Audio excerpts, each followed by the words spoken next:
We hope you had a lovely holiday season as we gather here today on the last day of 2025. We are the Lyric Professors. I am Professor A. Tugging my hand off, and at the moment is the musical Malinois Professor Dogger. And on the other side of the world, we have Professor J. How are things on the other side of the world, Professor, if you will, J? I can't get my lights to work. Oh dear. It should be this one, but it's not working. Oh dear. That's how things are. Excellent. I see you have a nice hat and a scarf. It's coldy woo, isn't it? It's coldy, wetty woo. Oh, it was wet as hell yesterday here. That was terrible.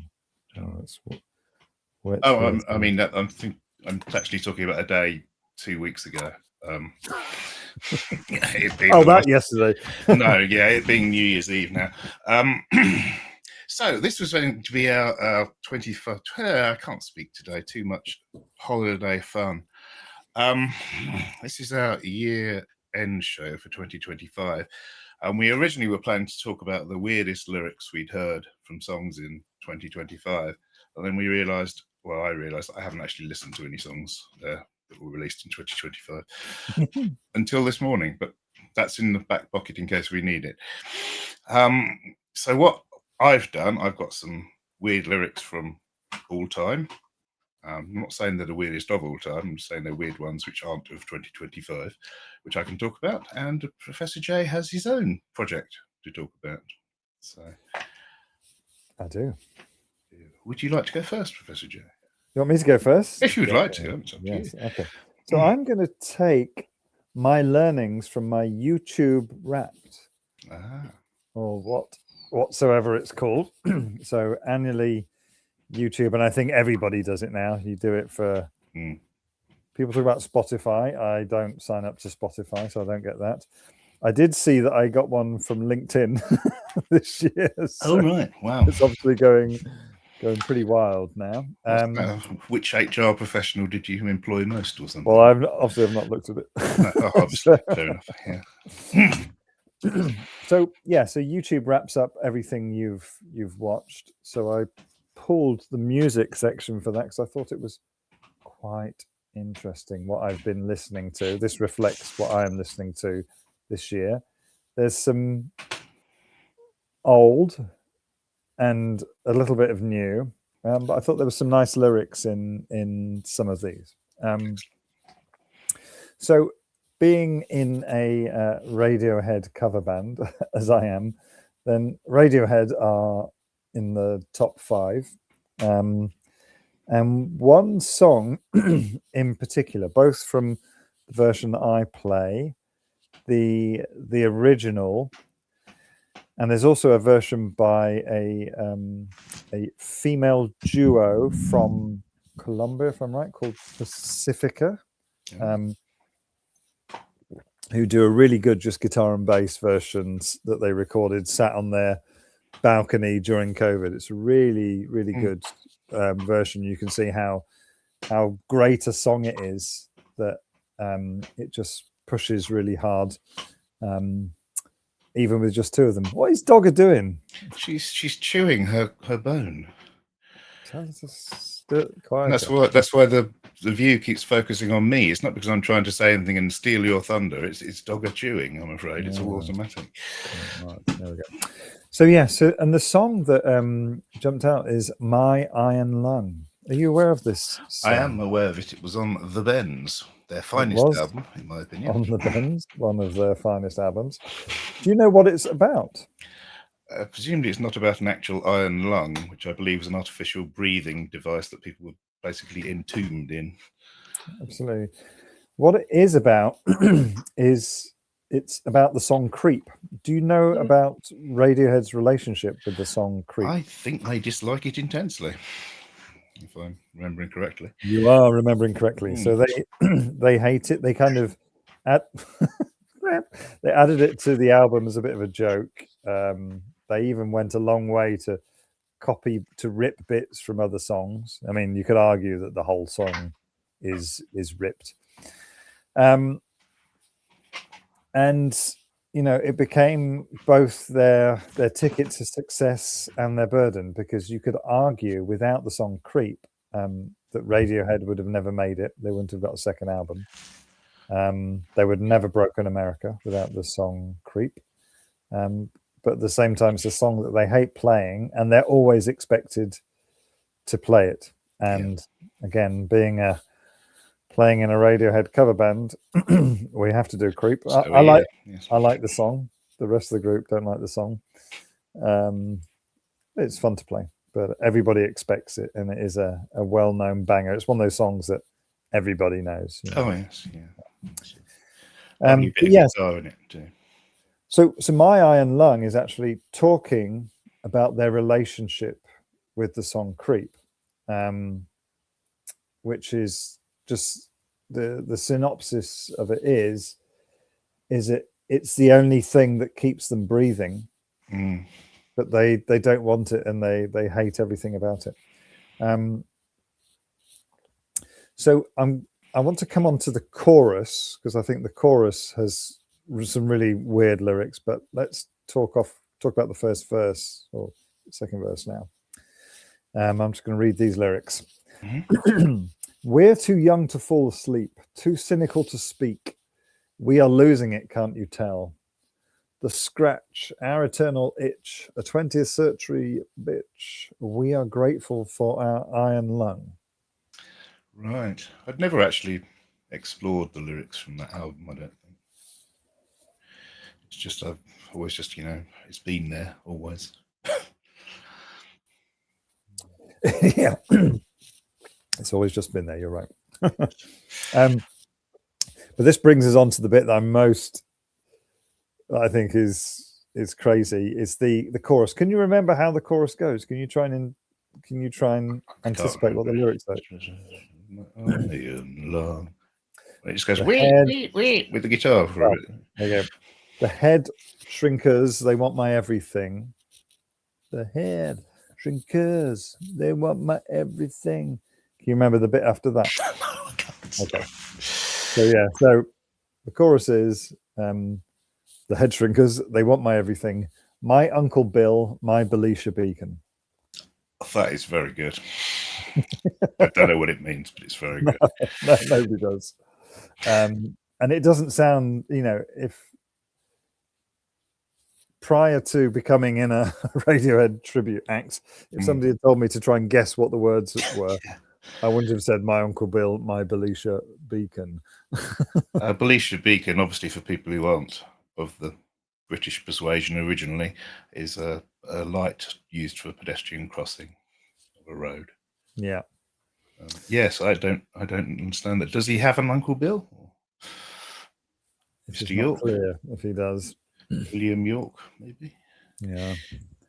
That's very good. It reminds me of I can't remember which song it is. There's a Metallica song which, out of nowhere, he just sings, "I am a table." Absolutely. Why not? Why not, James? You put your teacups on top of him. Yes. So there we are. That's my first one. So Radiohead are in my top 5. Should have looked at mine. Then I'm not necessarily going in order or doing 5, but yeah, you get the point. The next one, which is popular with my kids, is the very recent album Flood by They Might Be Giants.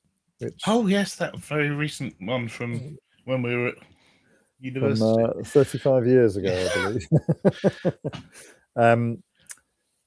Can you remember the first lines of this song?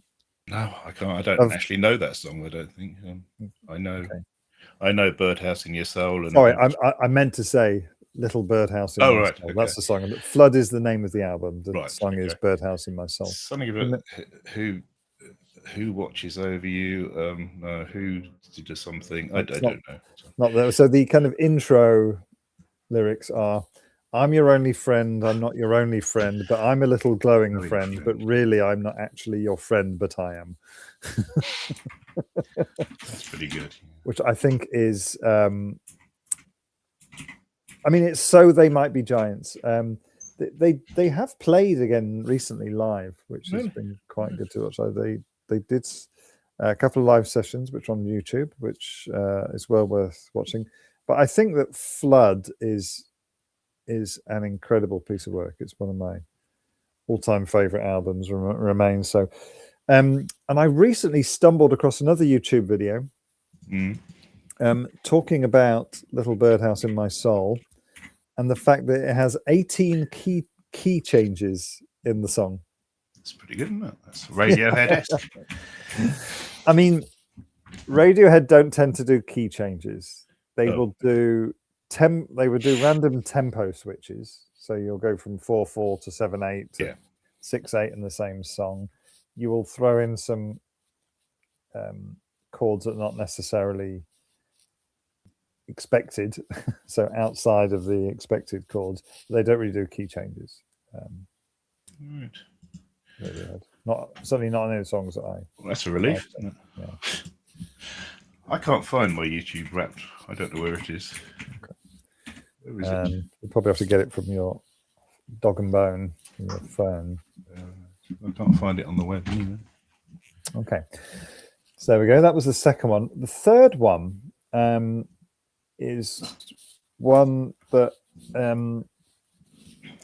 is the one that's new this year. So go crazy, you kids. Do you know that I'm quite interested in sort of microtonal music? We've probably never discussed this. We haven't discussed this. No, that's not the same as monotonal music. No, microtonal is so in the Western musical scales. You've got 12 notes, right? Yeah, 12 tones. But in other musical systems, particularly sort of Arabic, you have more than your 12 tones. okay. So the one that's the most common is the Rast scale, which has a third and a seventh that are in between the major and the minor. So you've got you know how a minor interval is the third from the root, and the major interval is the fourth from the root. Well, the Rast third is in between those two, and you kind of do hear that in blues. So if you're playing in the blues, you may be playing in a major scale, or the major key, but you will play the minor scale over it, and you will always bend up the third, and essentially you're bending it into that thing. So yes, I'm quite interested in this, and I was thinking about getting an oud at some point, sort of fretless guitar to play with this, but I've already got too many toys. I don't have time to play with another one. And I started listening to King Gizzard, the Lizard Wizard, and all that type of stuff, who famously are really into microtonal stuff. Okay. They've got their famous guitar, the microtonal flying banana. Have you ever? I have not. I'm not aware of that. No, I'm not aware of much today, to be fair. It's a yellow guitar that they use, where they basically add more frets. So typically, if you're doing this as a guitarist, you can actually buy kits. So if you imagine the fretboard, he says, grabbing a guitar like this, what you do is you can get like stick-on frets. So you can add in additional things. So you got different places. I mean, you can of course just bend it into the microtone, but that's one way of doing it. But this microtonal guitar has got it's built like that with full frets across. So that's King Gizzard. But somehow, as I was sort of listening to microtonal stuff, I fell across a young artist called Maddie Ashman. Have you ever heard of Maddie Ashman? I have not. No. So she's a young British multi-instrumentalist. I discovered her when she was playing a song with a cello and playing it and singing it in a kind of microtonal way. So she sings and either plays the guitar or the piano, or even the cello in this microtonal way. And for me, the sound is absolutely magical. I think it's absolutely brilliant. She does a lot of YouTube shorts, so probably it's all Instagram or something like that. So I'm not really up on Instagram. I'm more a YouTube Shorts kind of guy, but it's well worth checking out Maddie Ashman. In fact, she was recently on tour with King Gizzard. So she was supporting King Gizzard, who are an Australian band. I think they do something like 3 or 4 albums every year. They've got a real cult following, and they're famous for playing this microtonal stuff. They've got some albums that are purely microtonal. I like them. I'm not crazy for them, but I like them. So Maddie Ashman, if you were to listen to a song, I would recommend the song I Hate Goodbyes. And I just pulled like one quick lyric from that I thought was interesting, which was, maybe you preferred me when I was numb, and maybe I preferred that too. Right. There we go. That's my lyric from them. Then another group that I had high up on my list is a group which we share a passion for, Professor A, and that is Another Sky. Oh yes, I'm sure they'd be on my top 5. Didn't you tell me that they're breaking up? They have broken up. Yeah, they have broken up. Yeah, they released one last EP, and that's that. Wow, that's a shame. I really liked her singing voice. I hope she'll. I'm sure carry on. Continue, yeah. But yeah, she is excellent. Katrin something, isn't it? That's the one. So there's also some. There's a lot on YouTube. There's a couple of acoustic sessions which I thought were really good. I would say that I've got 2 favorite songs of theirs. I think one is called "The Pain." Yeah. And the other one is "I Never Had Control." Yes, both very good. And I didn't want to list any of the lyrics from this song, but I wanted to bring out a bit that stuck with me in one of their live shows. That's top of the list. If you put Another Sky and I Never Had Control into YouTube, you will find this live show where there's 2 songs being played. I Never Had Control being the second one. And she does a little introduction to this song before she starts playing it, which I found quite profound. She said that this song is all about overcoming anger and moving through it, and that she wrote it at one of the lowest points of her life. It saved her life, and I hope it means something to you. Yeah. Which I thought was really good. And I love their stuff. I'm very sad they're splitting up. I hope to most see of her them. lyrics seem to be very personal. What I've taken in. Absolutely, very, very personal. Yeah. She's not writing about Alicia Beacons or anything. Yeah, it'd be nice to hear from the members of the band individually. I thought the guitarist was really good too. Very good. Yeah. I mean, they're all excellent. Yeah. Great unit. Met at the School of Music, didn't they? Yeah. Okay. And then the last one on my my YouTube Unwrapped was a little bit of a mystery. So I had to pursue the mystery. So it was an artist or a channel that was called Raoul and the King of Sunset Town. That's interesting. I know what 2 songs that came from. Raoul and the Kings of Spain by Tears for Fears, and The King of Sunset Town by Marillion. Indeed. So both great songs. Absolute bangers. So I had to look into this to find out why they were there. And this channel, maybe we'll link it below, Professor A. Raoul and the King of Sunset Town has a lot of live concerts from the 90s. So just looking through, they've got a lot of cult original concerts from the 90s, high def. So I think that's how I first found it. But in there is a TV show again from the late 90s, which I may have seen but I'd forgotten, but I'd certainly heard of, that I found and watched all of on this channel. So that's why it appears in my top musicking channel.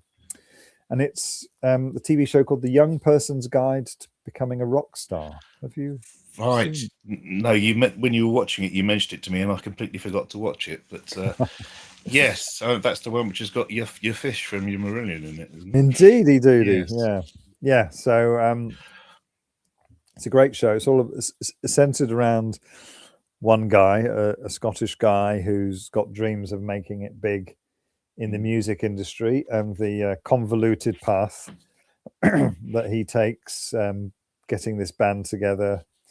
Like you say, there is a guest star from Fish from Marillion, and it's well worth a watch. It's not very long, it's I think there's 6 or 7 episodes, half an hour.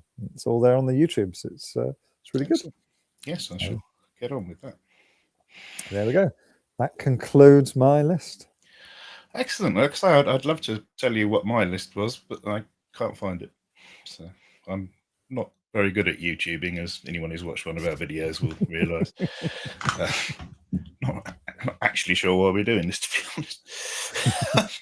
But yeah, okay. Well, as I said, what I came up with is completely different. It's some weird lyrics from across the years. Well, yeah, okay. That's fair enough, I suppose. Shall I start with the earliest? And I'm going to read the whole song to you for this. Have you heard of Dave Diamond and the Higher Elevation? Don't think so. No, it's I would have probably remembered. Yeah. Dave Diamond was a chap called Sidney Ivan Davidson Jr.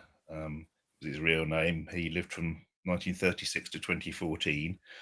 He was an American radio DJ, and he popularised a lot of psychedelic and acid rock bands on the radio. He also taught journalism as a professor at a university. And he, in the 60s, released this spoken word epic backed by a band called The Higher Elevation, who, I've never heard of otherwise. There's so many bands in the 60s. So, this one goes a bit back towards our last episode, where we had a song called Gold Mine. This song is called The Diamond Mine. Okay. And I shall read Gold Mine with caviar, right? Yeah, that's right. This one is somewhat different. Do try not to overreact to the obvious innuendo at the start. Slide with me now down that purple shaft into the deep inner depths of the diamond mine, where we will witness the flight of the precious peanut butter fudge angel of love as she spreads her wings and flies high through the thundering silence of your vacuum-kept secret, hiding out on the pulsating fringe of your bubbly fudge mind. Then we have verse 2. Deep in the sanctuary of the ruby-lipped lizard who's tripped through that revolving door of today's changes springs the weightless suspension of those tiny red question marks to pierce your brain and taunt you to observe the wondrous smoke of the fur-lined volcano near the cave of the great blue-winged bat, following the flight of the deep, deep-breathing butterfly towards the soothing smell of the 6-foot narcissus. It's just poetry, this. Verse 3. Are we in the garden of man-eating dandelions, or in the safety of the Tasmanian treehouse? Can it be? Will it be? Yes, it will, as you reach out for where it's at, only to find when you're where it's at, it isn't where it's at all. So pop out now with me for a borrowed moment and glimpse through the plate glass menagerie of life that time thieves, a flight of mediocrity. There's only 2 more verses, don't worry. Will we ever free ourselves of the demons of mediocrity? Wait now with me, knee-deep in the splendour of the peach fuzz forest in the gentle radiation of the one-eyed cufflink, who joins us on our bull-bearing express to the land of lavender and sky-blue plink, where we pause on the latex trampoline of tomorrow's promise and grieve on yesterday's sweet sorrow. And finally, in the steam-heated living room of the warm teenage tangerine, we must now somersault in slow motion, down the sliding board to a diamond mine eternity, crying, is God alive? And remembering so well that the hand that cradles the rock can certainly roll the world. It's just brilliant poetry. Most of the drugs, obviously. When was this written? 60s sometime. Wow. What's the song like? It's sort of psychedelic-y pop background with this guy just intoning much as I did. It's not Is it any singing. good? I like it. Yeah, Dogger likes it. Dogger loves it. Yeah, remember a while back I sent you a video that was a song that I had previously thought was an original by Pop Will Eat Itself in the 80s, and it wasn't. It was a 60s song. I remember you sending that. So I don't remember. I don't remember it. Nights, the song being called Beaver Patrol. So I went looking on a certain music site for that song, and I ended up downloading the entire album of weird 60s songs it was on, and this was on there. And it's really good. I like it. I will find you somewhere to listen to it at some point. Anyway, so there's that from the 60s. Please do so. Wow, that's amazing. It's some pretty weird stuff, isn't it? I mean, yeah, all the drugs, obviously, as I said, most of the acid. Moving on to the 70s, when the songs were released, the band was formed in the 60s. Your favourites and mine, it's Blue Oyster Cult. Of course. Of course. You'll remember one of these because we did it in our podcast that we never released on Blue Oyster Cult, which I think was actually the funniest thing we've ever recorded by a long way. But the first song I picked is from their first album, the self-titled album, and this is written by a chap called Sandy Pearlman, who was a very interesting person who was he named the band, which may have a connection to the pearl in his name and Blue Oyster Cult. And he wrote a lot of their early lyrics and managed them. He also was a producer. He produced one of the Clash albums, which is a bit surprising. Yeah, and he had this overweening arc to his lyrics called the Imaginos saga or cycle, which I fully intend to do a 26-part version of, talking about it at some point, which I don't expect anyone to listen to, so don't worry about that. But the first couple of songs are loosely linked to this Imaginos thing. They weren't on the original Imaginos album released by Blue Oyster Cult, but they were on the expanded 3-album set recorded by the original drummer Albert Bouchard. So the first one is a song called Before the Kiss, a Red Cap. I'm not doing the whole song. It's just one verse of it. Doors like flint and window panes, an endless shadow bar. The owner's boys have gone to work. We'll stop big deals behind that bar. While outside on the turnpike, they got this new hit tune. Thrills become as cheap as gas, and gas as cheap as thrills. Slower. I'm trying to do it in the same speed as the song. But don't do it slower, or else I can't catch all the words. One threat and mundane here at last. Expect to cross one more. Lecherous, invisible. Beware the limping cat, whose black teeth grip between loose jaws, still ripe and fully bloomed. A rose and not from anywhere that you would know or I would care. And the owners act most cheerfully back home at Conry's bar. When their patrons' thought at last grow too big for their skulls, awful things are happening. We've let this drama fold, and now the time has come at last to crush the motif of the rose. So ostensibly this song is about two people exchanging a drug while kissing in a bar. Before the kiss, a red cap. But I've seen that in the movies. Yes, that's what they get up to in New York. But obviously these lyrics aren't about that. Ido seems to be talking about some weird terrorist attack. And there's lots of imagery that you'd have to listen to the Imaginos, the whole thing, to fit it. But I just like the way the lyrics flow. And they are quite weird. Anyway. On to the next one. This is the one you might remember from the podcast we did. I believe you read out the lyrics at the time and couldn't really get them out because you were laughing too much. So. This is a song called Workshop of the Telescopes, again written by Sandy Pearlman.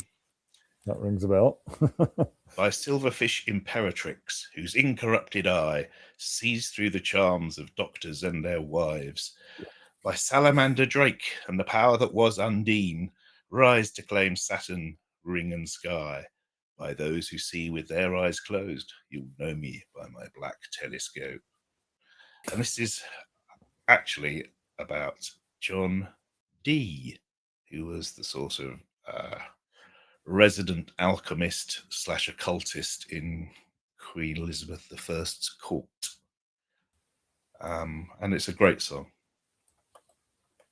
There's not much to say about it because we're not discussing the whole song or discussing any of the lyrics. I'm just reading some weird. I mean, that's I do remember those lyrics. They've always stay with me.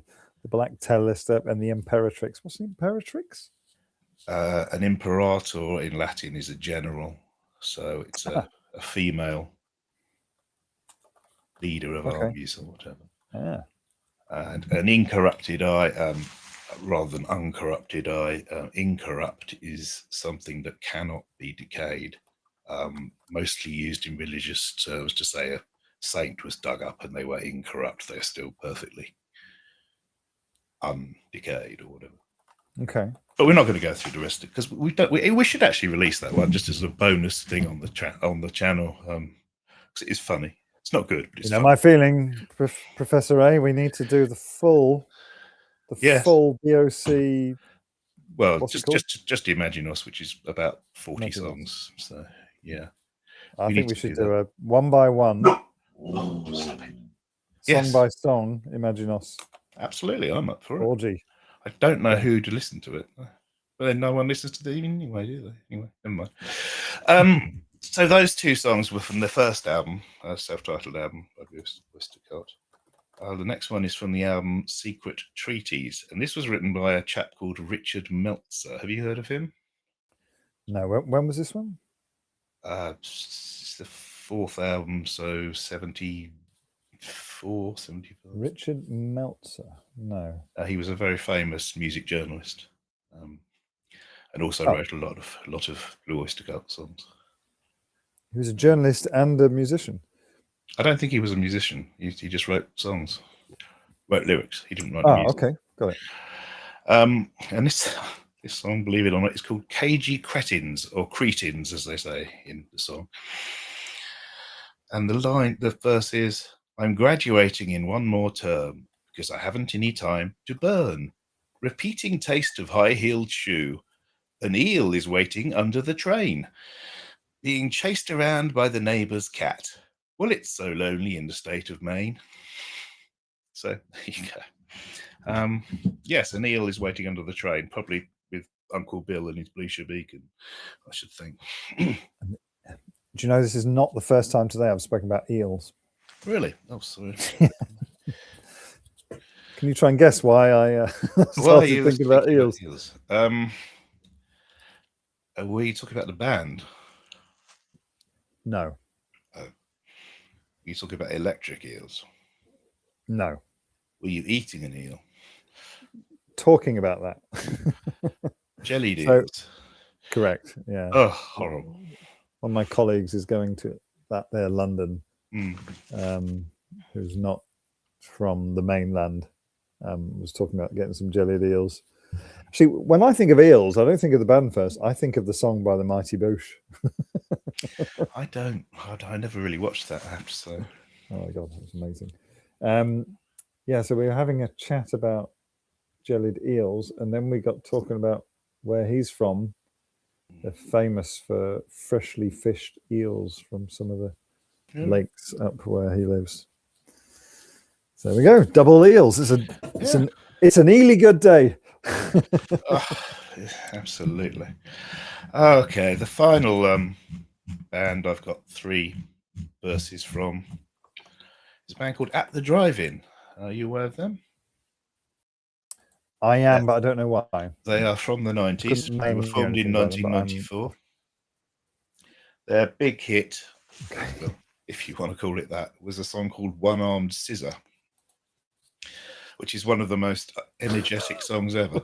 If you look up on, I don't know if it was, who was it? Letterman, maybe, or one of those late night shows. There's a performance of them doing a performance of One-Armed Scissor, and it's just the most bouncing around, energetic, psychopathic performance ever, apart from that one by TV on the radio, which I've sent you before. Anyway, the first lyric is from One Armed Scissor, written by the band from the album Relationship of Command. So the lyrics go: Okay. banked on memory, mummified circuitry, skin graft machinery, Sputnik sickles found in the seats, self-destruct sequence. This station is non-operational. Species growing, bubbles in an IV loitering, unknown origin. Is this the comfort of being afraid? Solar eclipsed, black out the vultures as they wait. Unknown, unknown, ooh yeah, unknown, unknown, yeah. I think it's great. I mean, I have no idea what it's about. I mean, it's a lot of space exploration. It's unknown. It's unknown. Yeah. A one-armed scissor is a thing, isn't it? I don't understand how it works. It's a tool for cutting things. Scissors. Surely, yes, I know, but there's a one-armed one. You can get it. To me, that would be a knife. But it's called a knife. Yes, exactly. I don't know, but apparently this song was more about a drink, kind of like a Jaeger bomb, where something is dropped into another drink that's popular in Canada or whatever, and they were all massive alcoholics apparently. So it's probably about that. Anyway, Tabernacle. Indeed, yes. So the next lyric is from the same album, and the song is called "Invalid Litter Department," which, I mean, you know it's going to have some strange lyrics when it starts out like that. Invalid litter department. Yes. Or is it invalid litter department? No, it's invalid, I'm sure. It could be invalid, I don't know. Anyway, intravenously plight, it was the walkie-talkies that had knocked the pins down as their shoes gripped the dirt floor in the silhouette of dying, dancing on the corpse's ashes. Yeah, they had plans for him. They has spun the last of the pimps, polyester, satin, nailed, jewellery lips, while the guillotine just laughed again, dancing on the corpse's ashes. And the paramedics fell into the wound like a rehired scab at a bare-handed plant, an anaesthetic penance beneath a hail of contraband, dancing on the corpse's ashes. Isn't that lovely? Apparently it's about a string of murders in Mexico. But, other than that, on the corpse's ashes, yes. Yes. Wonderful. I mean, they're very gnomic with a G. Yeah. But I think there's a beauty in the way they're written, these things. It is poetry, I would say. And drugs, poetry and drugs, obviously. But there we go. Anyway, the last one is very much the same, but here we go. It's a song called Rolodex Propaganda. Okay. Jigsaw pattern dominoes left a trail, the whites of their eyes, Polaroids of the tail. For our amusement, we bring stares to the defendants. Mechanical panaceas absolved by history, phonetic paralysis inflicted through morality. The seed that it nurtured was a wilted bouquet. Temper, temper, temperature. Temper, temper, temperature. Oh yeah, I also think that there is a big similarity between these lyrics and the Blue Oyster Cult ones, to be honest. But I'm not saying they ripped them off at all. I think it's just a certain way of looking at the world, which through, dark tinted glasses or something. Yes. So that was all I came up with. How long have we done?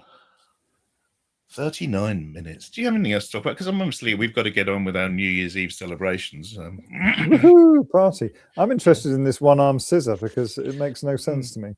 So according to a channel, I have, according to a Channel V interview, which is a Chinese and former Asian pay television musical network originally launched by Star TV Hong Kong. It's part of Disney. A one-armed scissor is a mixture of the Red Bull and vodka. And the song, the aforementioned song, is about their tours told from the omniscient character named thus, who sees their hardships they deal with while on tour. But I don't see any kind of tool that is called a one-armed. It's strange because I knew the phrase before I heard the song. Have you been drinking in prior to Red Bull's invention? No, I haven't. No, perhaps. No, maybe not. Could have sworn I heard of it.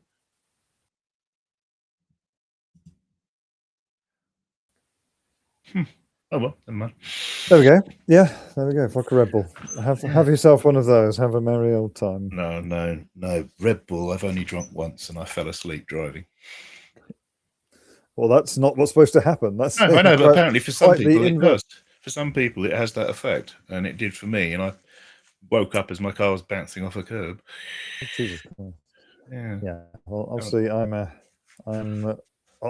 with Billy Duffy, so I do not condone any such drinking. But he doesn't when drink I lived in the States, when I lived in the States, there was. Have you heard of 5 Hour Energy? I have, yes. I have not tried it. So there's little shots of sort of a Red Bully type thing that are illegal in all other countries because of whatever crap they put in them. But there was a time when a certain group of people that I was with, if we wanted to go out for a session, we would take one of those, and then you can go all night, as it were. Yeah, and I expect the next day is fun. Yes. Yeah. So, do we have anything else? No, just plans for our new year. You know, maybe our investigation series may be up and running. Maybe we should think about the Blue Oyster Cult. Yeah, I'm happy to do it. I just didn't think you'd want to be involved in 40 episodes on the same band or whatever. No, I'd enjoy it. We could span the whole history. You know, I see a lot of things people doing that where they sort of, you know, do a completist thing. Okay. I'll be well up for doing great. Blue Oyster Cult. Let's do that then. Let's do that. We've also got a few more, as we were meant to release last week, so I mean 3 weeks ago. I can't remember what date it is anymore. We were going to do one on Beach Boys and Charlie Manson, but we thought it was kind of difficult to do in this format. Absolutely. So that might become part of our investigations series. Yeah, definitely fits much better with that. And we also might as well chuck in an episode about the chap I mentioned before we started, who I won't mention on this now. We probably need to that's legally resolved. Would probably, that would be better under the Investigates banner as well. Oh, definitely, yes. So we need to do that, and just get on with things. I was going to show you a guitar that you've not seen before. I couldn't reach down. Is it a banana? Oh no, it's not a banana. It's not a flying microtonal banana. Yeah. This is a vintage. Oh, you can't see it. Yeah. Vintage. Is it Hofner or Hohner? Hofner. Vintage Hofner from the 60s, or potentially even the 50s. I need to do a bit of research. Currently has 5 strings and does not work. It's on the list of guitars. Something disconnected inside it. No idea. I haven't found the time to go and pull it apart. But you know, these I do have a very, very nice and rare, and it's the most valuable of my guitars. I have a Wandre, which is a very similar guitar from the 50s. Because I don't know if you can see, but this is vinyl wrapped. Oh yes, yeah. So it's very light. It's actually very thin. Look how it is. Thin that is. Cool. I mean, this neck is chunky, so it actually feels quite heavy. But there's some magic in these pickups. So the one for the Wandre is, I think it's only a single pickup, and the sound on it is just absolutely magical. Interestingly, this is strung with flat wounds. You know what flat wounds are?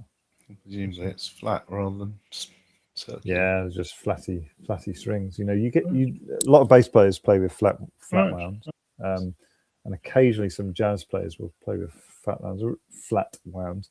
They're more kind of muted less trebly sound. They're very nice to play. I've played with them a couple of times, but Yeah, I'm sure it'll be easier on the really, fingers. and it's a really different feel. But yeah, one day I want to get this bad boy up and running again, but it's going to take a bit of time. I mean, I got it for a bargain. So. Yeah, didn't you say last time you were here that you just got a guitar that used to belong to a famous guitarist or something? Yes and no. When did I say that? Last time you were here a few months ago. I can't remember when that was. I was with it. So what I did say was that my Gretsch, my Gretsch Black Falcon, was from one of the guitarists from Mott the Hooples collection. Oh, that's right. Yeah. Did I get anything else from that sale? I think that was the only one that was from the Mott. It wasn't the original Mott the Hooples guitarist as well. But it's the one that when I got it, it was just so gunked.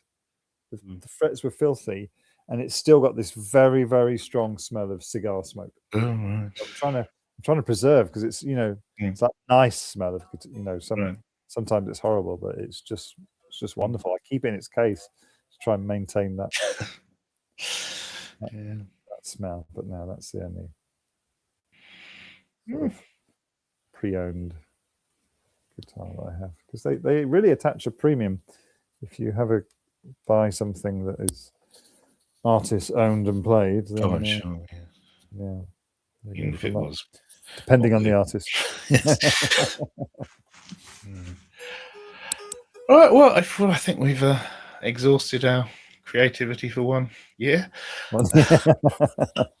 in the last 30 minutes or so.